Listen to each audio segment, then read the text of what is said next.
Olá! Para você que está nos assistindo, estamos começando hoje mais um programa Ponto de Partida.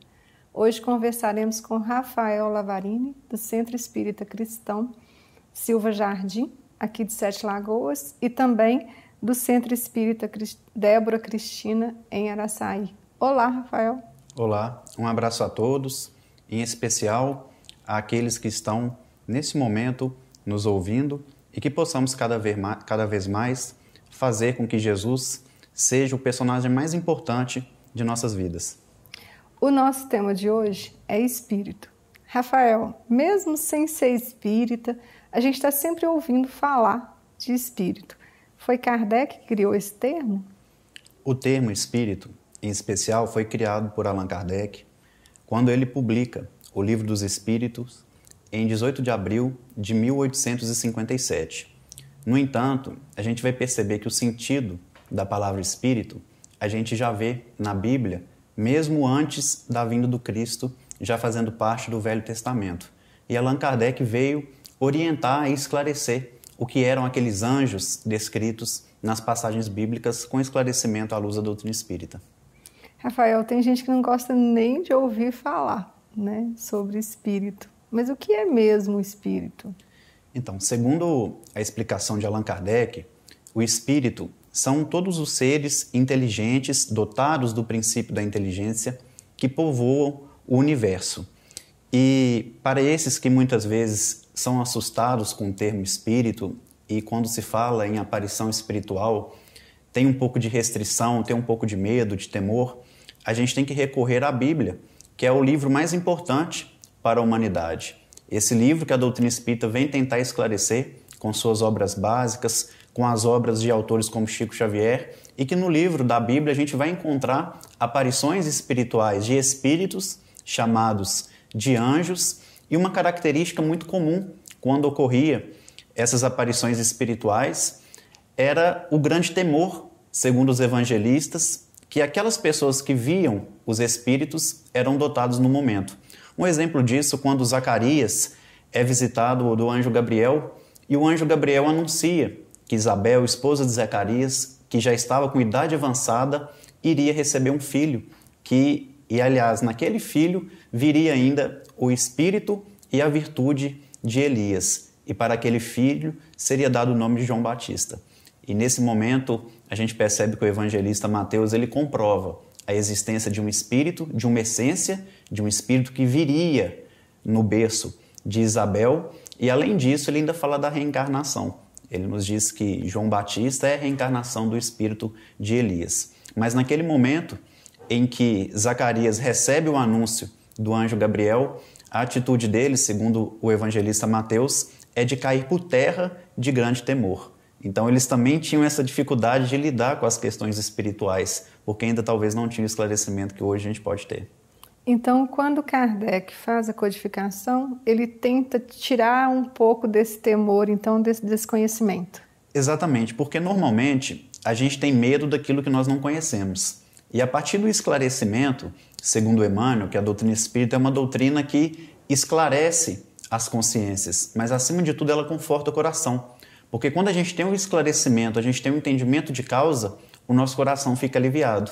E a psicologia usada na Bíblia por esse anjo Gabriel, por exemplo, era a seguinte palavra: não tenhais medo, alegrai-vos, porque eu trago a você uma boa nova, uma notícia que será alegria a todo o povo, como, por exemplo, o anjo Gabriel aparecendo para os pastores do campo e anunciando para aquela gente simples que já trabalhava em alta madrugada o nascimento do Filho de Deus, o nascimento de Jesus Cristo. Eles também tiveram a mesma reação. Segundo o evangelista Lucas, no capítulo 2, eles caíram por terra de grande temor ao ver o anjo Gabriel anunciando a boa nova. E aí ele fala: alegrai-vos, tenham calma, porque eu trago uma boa notícia que vai ser de grande alegria para o povo, para todo o povo, porque hoje em Belém de Judá vos nasceu o Salvador, que é Jesus. Então a gente percebe que esse histórico de aparição espiritual, de medo dessas questões espirituais, não foi criação de Allan Kardec. Allan Kardec ele tenta esclarecer da melhor forma possível, sendo um instrumento da espiritualidade maior que trabalha para a humanidade nesse esclarecimento dessas questões, dessa grande mensagem, que é a mensagem da imortalidade da alma que ficou perdida ao longo dos séculos. Então a gente pode dizer então que existe espírito bom e espírito ruim, seria isso? Com certeza. E dessa forma, um exemplo muito fácil é a gente compreender que existem homens encarnados bons e ruins. E quando eles desencarnam, quando passam para a verdadeira vida, a verdadeira morada, eles vão continuar com os mesmos princípios. Não quer dizer que a gente desencarnou e que nós vamos virar santo ou demônio do dia para a noite. A gente vai continuar a mesma coisa. Então, se muitas vezes nessa vida a gente tem uma tendência ao alcoolismo, quando a gente desencarnar, nós vamos continuar tendo a mesma tendência ao alcoolismo. Se eu tenho tendência ao homicídio, quando eu desencarnar, eu vou continuar tendo as mesmas tendências. E esses são os chamados irmãos ainda ignorantes, que não foram esclarecidos e que talvez não tiveram o Evangelho de Jesus no coração para levarem o rumo da vida de uma outra forma. Rafael, você está querendo dizer então que eu que estou encarnada, eu sou um espírito, é isso? Todos nós somos espíritos. Voltamos à definição de Allan Kardec, quando nos fala na questão 73 do Livro dos Espíritos, que o espírito é o princípio inteligente que povoa o universo. E nós somos dotados da inteligência, o ser humano é dotado de inteligência. E estamos momentaneamente vivendo uma vida na carne a fim de burilar, de aperfeiçoar o nosso espírito. Porque o espírito, segundo o próprio Kardec, é criado simples e ignorante por nosso Pai Celestial, por Deus, mas com o objetivo de evoluir e um dia chegar a ser luz, e essa luz resplandecer da mesma forma que Jesus resplandece para cada um de nós. Então todas as pessoas que a gente conhece, todos os nossos parentes que já desencarnaram, foram para o mundo espiritual, é isso? Exatamente. E essa grande mensagem que o Espiritismo tenta resgatar, que é essa mensagem da imortalidade da alma, é uma mensagem que conforta muito os nossos corações. Porque não apenas dentro de um templo espírita, mas se a gente analisar de uma forma geral, num templo religioso, onde as pessoas vão, na maioria das vezes, porque a dor bateu na porta, porque está passando por um problema, uma dificuldade e até mesmo uma perda de um ente querido. E lá é dito a essa pessoa palavras como tenha fé, tenha esperança. O espírita gosta muito de dizer o termo tudo passa. Tem gente que sofre mais que você, mas talvez essa termologia, naquele momento de perda de um ente querido, ela não seja tão adequada, porque isso não vai acabar com o problema da pessoa, isso não vai amenizar. Mas se a gente muda o discurso e fala com aquela mãe, por exemplo, que perdeu o filho de forma prematura, que a vida continua, que um dia ela poderá abraçar o filho novamente, que um dia ela vai poder ter um reencontro, que muitas vezes aquele dia que a saudade parece não ter fim, ela vai ter uma possibilidade de reencontrar com seu filho amado em sonho e acordar de uma maneira mais aliviada, com aquela saudade um pouco mais amenizada. Então não há nenhuma doutrina, não há nenhum fundamento que conforte mais o coração do ser humano do que essa de sabermos e termos a convicção de que a vida continua, que um dia nós vamos poder reabraçar os nossos entes queridos novamente.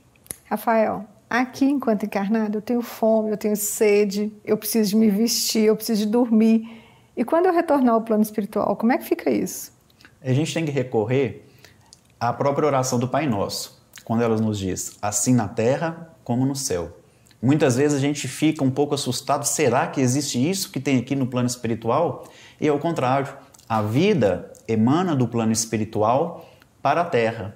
Então as mesmas necessidades que a gente sente hoje, certamente nós vamos sentir lá, se a gente não conseguir desvincular da matéria. Um exemplo disso a gente vai ver em Nosso Lar, quando o governador de Nosso Lar tentou tirar da alimentação de Nosso Lar, daquela cidade espiritual de Nosso Lar, a carne, a proteína. E então ele sempre tentou fazer isso de uma forma muito tranquila, com palestras, treinamentos, demonstrando a importância de desvincular da alimentação mais grosseira com a carne. Mas ele não conseguiu êxito com isso. E então ele teve que cortar de uma hora para outra a entrada de carne em Nosso Lar, na colônia Nosso Lar. E isso, segundo é relatado no livro Nosso Lar, gerou uma movimentação muito forte de uma turma grande de Nosso Lar que fizeram uma rebelião e protestos a favor de ter carne no plano espiritual.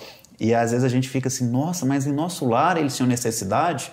E a gente esquece que Nosso Lar é um local no plano espiritual onde ainda está uma região umbralina. Ela é um umbral, mas é um umbral fino. E às vezes a gente se engana, a gente fala assim, quando eu morrer eu não quero ir para o umbral, igual o André Luiz foi. Eu quero ir para o nosso lar. E a gente esquece que nosso lar também é um umbral mais fino. E os espíritos que vivem nesses locais mais próximos à Terra têm necessidades que a gente tem aqui. Então a gente pode ficar tranquilo, né? Porque, por exemplo, todo espírito que tem, ele está numa colônia espiritual. Exatamente. A gente, em algum momento, pode ser que a gente não esteja numa colônia espiritual, dependendo do estado em que a gente chegue no mundo dos espíritos. Mas certamente em algum momento nós vamos ser acolhidos. Porque todos nós temos um ente querido, uma mãe, um pai, um avô, um filho, que nos antecedeu na chamada morte do corpo físico e que certamente trabalha e luta para nos acolher bem quando a gente passar para a verdadeira vida. Talvez pelos nossos atos vai demorar um pouco para ser acolhido ou vai demorar menos. E aí não vai ser o conhecimento espírita ou conhecimento católico que vai fazer a gente ser bem acolhido ou não, mas especialmente o que a gente tem feito desse conhecimento. Rafael, então quer dizer que na minha casa eu posso ficar tranquila, lá não tem espírito nenhum a não ser eu que estou encarnada. Bom, uma vez perguntaram ao Chico qual que é a proporção do mundo corpóreo com o mundo espiritual. E Chico ele foi muito didático ao explicar que era o mesmo da gente pegar uma laranja e colocar no Monte Everest. Que a laranja seria o planeta Terra e que o Monte Everest seria o mundo dos espíritos. Então a gente está cercado por espíritos constantemente. E essa companhia ela vai ser muito relacionada ao que a gente tem pensado, porque é o nosso pensamento que vai atrair, seja os bons espíritos ou seja aqueles ainda que não acordaram, não despertaram para o Evangelho de Jesus. Então, no meu trabalho, na minha casa, onde eu frequento, além das pessoas que eu consigo ver, tem também os espíritos. Certamente. E isso é registrado também na Bíblia. A gente sempre tem que recorrer à Bíblia para demonstrar que a doutrina espírita não traz nenhuma novidade, ela apenas esclarece. E que na Bíblia a gente tem constantemente demonstrações de que existem um exército celestial por detrás de uma tutela. Por exemplo, o anjo Gabriel, quando aparece para esses pastores do campo, ao se despedir, o evangelista Lucas nos fala que ele foi acompanhado de um exército celestial e ao se despedir, eles vira-se para os pastores do campo e fala: glória a Deus nas alturas e paz na terra aos homens de boa vontade. Então a gente percebe que não apenas o anjo Gabriel, mas uma multidão, um exército celestial o cercava e tutelava o nascimento de Jesus, e um exército celestial certamente nos tutela quando nós estamos querendo caminhar no bem. E no caso, eles podem nos influenciar de alguma maneira? Certamente. Ainda no Livro dos Espíritos, na questão 459, ela é uma questão em que Allan Kardec pergunta à espiritualidade se os espíritos influenciam em nossos atos, em nossas ações. E a espiritualidade responde que mais do que a gente imagina e que muitas vezes de ordinário ele nos conduz. Então, essa atuação espiritual, ela tem que ser analisada também de uma forma muito cautelosa. Não é que a gente vai ficar com medo, a gente vai ficar cismado que em qualquer momento tem um espírito me vigiando, tem um espírito me olhando. Mas a gente tem que parar e perceber que os espíritos que vão estar ao nosso redor vão ser aqueles que vibram da mesma forma que a gente tem vibrado. E a melhor mediunidade que um ser humano pode ter é a mediunidade da intuição pura, e que qualquer um pode ter. Não precisa ser um médium ostensivo. A intuição pura, ela é uma aptidão mediúnica que Deus coloca para qualquer ser humano. E se a gente souber ouvir os bons espíritos que certamente nos cercam, certamente nós vamos ter uma possibilidade de evolução um pouco mais rápida.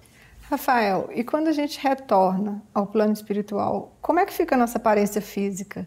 Bom, essa aparência física e espiritual, ela vai depender muito da nossa evolução espiritual. Então, dependendo da nossa evolução, a gente pode ter uma cor, vamos dizer assim, um pouco mais opaca, mais escura, ou o nosso perispírito e nosso espírito possa transparecer um pouco mais de luz. A nossa idade, muitas vezes a gente vai conseguir plasmar uma idade cronológica, fisicamente falando, um pouco mais jovem, numa idade do jovem adulto, ou até mesmo um idoso. Isso vai depender muito da evolução espiritual daquele espírito. E certamente, se ele tiver uma evolução espiritual apropriada, ele vai certamente plasmar para o seu perispírito uma idade em que marcou mais a reencarnação dele atual, ou então uma outra reencarnação que tenha marcado, como o exemplo de Emmanuel, que normalmente aparecia para Chico Xavier quando ele, na Terra, era o senador Públio Lentulus, que certamente foi a reencarnação que mais marcou o espírito de Emmanuel, que foi a reencarnação que ele conheceu Jesus. E como que a gente vai fazer, então, para reconhecer os amigos da gente no plano espiritual se eles mudarem tanto? A gente acredita que a forma de reconhecer, ela vai extrapolar as aparências físicas. A gente já vai falar mais de sentimento e afinidade. E certamente, por mais que não esteja basicamente da forma que a gente conheceu, quando a gente vê a aproximação de uma mãe, nós não vamos ter dúvida que aquele espírito é o espírito de uma mãe espiritual. E o espírito, ele tem cheiro? Dependendo da evolução, certamente. A gente pode ter um espírito pouco esclarecido, em que o cheiro dele não vai ser agradável. Inclusive, existem pessoas que têm uma mediunidade mais aflorada e que vai poder sentir um cheiro de um espírito que aproxima. Isso é um tipo de mediunidade que existe, seja um cheiro bom ou até mesmo um cheiro bom, um cheiro ruim ou um cheiro bom. Um exemplo de um cheiro bom é Chico Xavier, toda vez que a mediunidade dele possibilitava sentir a presença de Sheila, que normalmente enchia o ambiente de perfume, usando a mediunidade de efeito físico de Chico. As pessoas que conseguem ver os espíritos, elas têm algum nome específico? Então, nós temos duas formas de enxergar o espírito. A primeira são as pessoas que têm a mediunidade de clarividência. Aqueles que, segundo André Luiz, no livro Os Mensageiros, ele deu exemplo de um personagem da obra chamado Joel, que viria com a missão de ter a clarividência. E para Joel, antes de reencarnar, ele teve um tratamento especial no Ministério do Esclarecimento, onde ele recebeu durante muito tempo passes especiais na localização do cérebro, onde é responsável pela visão. Então, naquele local específico, os elos de ligação entre o perispírito e o corpo físico, eles eram elos de ligações menos densos, que ia favorecer a visão espiritual. Esse é um tipo de mediunidade de efeito intelectual, que vai depender do intelecto do médium. O médium tem que ter esse princípio no corpo físico e no corpo espiritual dele. E a outra forma de enxergar espíritos são nas aparições tangíveis ou aparições de efeito físico, que foram muito comuns na década de 50 em Pedro Leopoldo, onde espíritos se materializavam através do ectoplasma dos médiuns, como um médium que vinha do Rio de Janeiro, um ex-delegado de polícia, até muito cético, e que doava o ectoplasma para que houvesse aquelas aparições, inclusive aparições não apenas de espíritos, mas também de aparelhagem moderna de radioterapia, onde pessoas que tinham câncer eram curadas naquelas reuniões. Então, existe a forma de ver quando a pessoa tem o princípio da mediunidade de clarividência ou quando há uma manifestação espiritual de efeito físico. Rafael, e o espírito tem alguma coisa para fazer lá no plano espiritual? Certamente. Ele tem um livre-arbítrio da mesma forma que tem aqui na Terra. Então ele pode ficar lá sem fazer nada e pode ter muita atividade, dependendo, mais uma vez, do grau de evolução. Se certamente ele for acolhido numa colônia espiritual, ele estiver disposto a uma renovação espiritual, a dar continuidade num trabalho em que talvez tenha iniciado antes de reencarnar ou até mesmo na Terra, certamente ele vai ter muito mais atividade do que a gente tem aqui. E se, por exemplo, ele não quiser ficar no plano espiritual, qual que é a opção que ele tem? Bom, a gente tem um exemplo muito clássico disso nos processos de obsessão das pessoas que ainda são muito ligadas às questões da Terra, muitas vezes a uma casa, um objeto, uma pessoa, e que ao desencarnar eles não conseguem desligar dessas questões que ligaram ele durante a vida física. Então, muitas vezes ele vai estar atrapalhando um familiar, ele vai estar atrapalhando não apenas as pessoas que ele está ainda em apego demasiado, mas principalmente a ele próprio. No caso, então, a gente sendo um espírito reencarnado, né? A gente está aqui encarnado. O que a gente pode fazer para melhorar, para quando a gente retornar ao plano espiritual, a gente retornar de uma maneira mais feliz? Bom, a gente iniciou a fala dizendo que o Espiritismo ele tenta resgatar uma segunda grande mensagem que Jesus trouxe para a humanidade, que é a mensagem da imortalidade da alma, através das suas bandeiras da reencarnação, da mediunidade, explicando essas questões do mundo espiritual. Mas, acima de tudo, o Espiritismo ele tenta resgatar uma primeira grande mensagem que Jesus trouxe para a humanidade, que foi a mensagem do amor. E a forma na qual o Espiritismo tenta resgatar essa segunda grande mensagem é com sua bandeira maior: fora da caridade não há salvação. E a gente compreende que a caridade é o amor em ação, é a ação nossa como ainda espíritos errantes, mas uma ação benéfica ao nosso próximo, principalmente aqueles que convivem conosco no nosso lar, para que um dia a gente consiga compreender esse amor universal que Jesus trouxe para a humanidade. Rafael, se uma pessoa me amola aqui na Terra, eu converso com ela e reclamo. E tem gente que fala assim que muitas vezes sente que o espírito, que tem algum espírito que não gosta dele, que está amolando, que está atrapalhando a vida dele. O que essa pessoa pode fazer se ela tem esse sentimento, que tem alguma coisa que não está legal? Bom, o primeiro ponto que a gente deve analisar é que, às vezes, o ser humano, de uma forma geral, ele sempre se coloca como vítima nas situações. Então, a gente sempre tenta jogar a responsabilidade para um terceiro. E, às vezes, o espírita, ele tem jogado essa responsabilidade no espírito. Então, se eu estou passando um mal-estar, se muitas vezes as coisas não estão bem, eu estou sentindo um incômodo, a culpa disso é um processo obsessivo, a culpa disso é o espírito. E, às vezes, a gente esquece que nós temos responsabilidade nisso. E em um processo obsessivo, o primeiro passo vai ser sempre do encarnado. Nós que vamos criar um campo favorável à atuação desse espírito.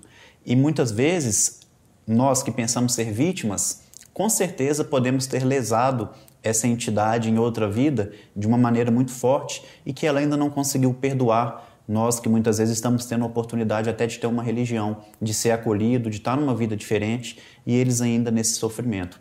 Então a gente tem que observar não apenas como vítima da situação, mas que talvez a gente foi verdugo no passado e agora a gente tem essa influência espiritual sim, mas a nossa mudança de comportamento vai fazer com que essa influência espiritual ela se agrave ou que ela se amenize. Então a intenção é que a gente consiga evangelizar esses espíritos ignorantes que certamente vai acompanhar todos nós em algum momento da vida. A gente vai sofrer influências tanto positivas como negativas. E o nosso comportamento que vai fazer com que essa influência negativa se agrave ou se amenize. Rafael, a gente está conversando aqui, você falou pra gente que tem muito espírito lá no plano espiritual, né? E eu estou aqui pensando, por que então reencarna na família da gente, próximo da gente que a gente não gosta, né? Já com tanto espírito, deve ter alguns que gostam mais da gente, outros. Por que essa proximidade com alguém que talvez a gente não dá tão certo? O primeiro ponto que a gente tem que analisar é que para que um espírito ele chegue a odiar, a não gostar, houve um sentimento anterior a esse sentimento de ódio, esse sentimento de repulsa. E normalmente esse sentimento foi um sentimento fraterno, foi um sentimento bacana, foi um sentimento de uma convivência que já existiu entre os dois espíritos anteriormente. E então a gente percebe que como nós fomos criados simples e ignorantes e ainda, segundo Lázaro, no Evangelho segundo o Espiritismo, na mensagem A Lei de Amor, ele nos diz que a gente ainda está mais próximo ao ponto de partida e a gente age ainda mais com instinto do que o ponto de chegada, que é um dia conseguir amar da forma que Jesus amou. E diante dessa situação, a gente não consegue contornar e levar com amor todos aqueles que passam pelas nossas vidas. A gente não consegue compreender o erro das pessoas, a gente não consegue compreender a dificuldade que todo ser humano tem. Nós sabemos sim que todo mundo tem defeito, todo mundo tem dificuldade, mas a compreensão ainda nos falta. E aí esse sentimento que anteriormente era um sentimento fraterno, ele começa a ficar um sentimento adoecido. E aí cria-se ódios, cria-se raivas, sentimentos contrários à lei de amor. E quando a gente desencarna, esses sentimentos vão continuar. E não justifica a gente buscar uma evolução e essa evolução ela ser dada longe daqueles dos quais a gente não conseguiu conviver. E não justificaria, portanto, alguém que eu lesei em vidas passadas, em que eu traí, que eu matei, que eu roubei, que eu tomei a mulher, ele reencarnar no Japão e eu estar reencarnando em Sete Lagoas, porque a gente nunca vai ter oportunidade de acertar essas arestas. E aí, segundo Emmanuel, a reencarnação não erra de endereço. Portanto, normalmente, essas pessoas vão estar mais próximas da gente, dentro do lar, no ambiente de trabalho, aparecendo nessas dificuldades dentro de um filho rebelde, dentro de uma esposa difícil, do marido alcoólatra, do companheiro de trabalho, que às vezes a gente não tem uma afinidade bacana, mas isso tudo é uma oportunidade que Deus dá a cada um de nós de resgatar os nossos débitos do passado. Rafael, uma outra coisa, se o plano espiritual fica lá, onde que é esse lá? Porque às vezes a gente fala assim, né, o espírito volta para o plano espiritual, né? Onde que seria? Tem uma localização assim? Hoje, a ciência da Terra, ela comprova que existem cerca de 200 bilhões de galáxias. E dentro de cada uma dessas galáxias, como a que a gente vive, a Via Láctea, existem cerca de 400 bilhões de planetas. No entanto, isso que a ciência descobriu até hoje. Então seria muita pretensão nossa acreditar que a vida ela só emana da Terra, ela só existe nesse círculo próximo à Terra. E aí a gente recorre a 2000 anos atrás, quando Jesus nos disse: não se turbe o vosso coração, crede em Deus, crede também em mim, porque na casa do meu Pai há muitas moradas. É um ensinamento de Jesus que a ciência tem comprovado hoje e que o Espiritismo esclarece, nos demonstrando que a morada real do espírito, do ser, é de fato no plano espiritual que nos envolve. Não é essencialmente dentro de uma nuvem ou num lugar específico. Isso vai depender do grau de evolução do mundo em que esse espírito vai viver e se ele vai ter um local logo quando desencarnar ou não. Se ele vai ficar um tempo ainda na erraticidade, em lugares, em zonas umbralinas, ou se vai ser acolhido numa colônia espiritual como o nosso lar. Nós temos um outro exemplo na obra Cartas de uma Morta, que foi o único livro que a mãe de Chico Xavier escreveu, ditou através da mediunidade do seu filho, através do Chico, e que lá ela vai relatar algumas visitas que ela faz em outros planetas, inclusive um deles descrevendo a existência de 3 sóis, 3 tipos de sol diferentes. E na época todo mundo achou um absurdo. Recentemente, a ciência comprova um planeta na Via Láctea que tem 3 sóis. Rafael, então quer dizer que, por exemplo, quando a gente pensa assim que o espírito está na nossa casa, não é materialmente, né? Seria espiritualmente. Exatamente. Por o espírito não há barreiras físicas. O espírito pode atravessar uma parede, dependendo do grau de evolução, a partir do momento que ele está desmaterializado, ele pode estar vivendo dentro do nosso lar, mas não especificamente fisicamente no nosso lar. Ele está na erraticidade, naquela região onde está localizado o nosso lar. Rafael, você cita várias vezes a Bíblia, mas essa questão de espírito não é contrário aos ensinamentos que Jesus trouxe para a gente, não aos exemplos que ele deu? Bom, é uma pergunta muito importante de ser feita e de ser comentada, porque se a gente for analisar, sendo Jesus o principal, o maior exemplo que Deus trouxe para a humanidade para nos servir de guia, de modelo, a gente tem que pensar que ele deu o exemplo e que após ser crucificado ele aparece novamente para os apóstolos e fica ao lado dos apóstolos durante 40 dias após ter sido crucificado. Isso é registrado pela Bíblia. Inclusive, nós temos também a aparição de Jesus nas portas de Damasco a Paulo de Tarso. Foi uma aparição espiritual, o Espírito de Jesus, que é comparado em Atos dos Apóstolos por Lucas como um sol que ofuscou a visão de Paulo de Tarso e após Jesus aparecer ao convertido de Damasco, houve ainda um diálogo entre eles, mostrando para a gente essa grande mensagem da imortalidade da alma, que existe de fato o Espírito e que Jesus é um Espírito que reencarnou na Terra.